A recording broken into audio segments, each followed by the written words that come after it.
বন্ধুরা, আপনাদের সাথে একটা কথা শেয়ার করি। জানেন, এই ইলিশ মাছ দেখলে না আমার অনেক শোক লেগে যায়। কারণ এই ইলিশ মাছ আমার বাবা অনেক পছন্দ করতেন।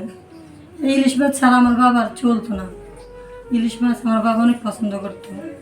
ইলিশ ভাজা হইলে আমার বাবা এক প্লেট ভাত খেতে পারতো। একটা ইলিশ মাছ ভেজে নিত, সাথে 2টা টালা মরিচ ভেজে নিত। আমার বাবা অনেক পছন্দ করতো। মাছের ডিম নিয়ে আমার বাবা অনেক মজা করে খেত, আমাদেরকেও খাওয়াইতো। রাতে 12টা বাজে যদি আমার বাবা মাছ আনতো, ওই 12টা বাজে আমার বাবার মাছ ভেজে দিতে হইতো। কিন্তু আজকে অনেক দুঃখের একটা কথা, আমার বাবা এই পৃথিবীতে নেই। আমার বাবা অনেক আগে চলে গেছে আমাদেরকে ছেড়ে। তো বন্ধুরা, আমার বাবার জন্য আপনারা দোয়া করবেন। আমার বাবা যেন জান্নাত বাসিন্দার হন। আমার বাবার আল্লাহ যাতে গুনাহগুলো সব মাফ করে দেয়। আপনারা আমার বাবার জন্য দোয়া করবেন। আমার বাবার জন্য আল্লাহ বেহেশত নসিব করে দেয়।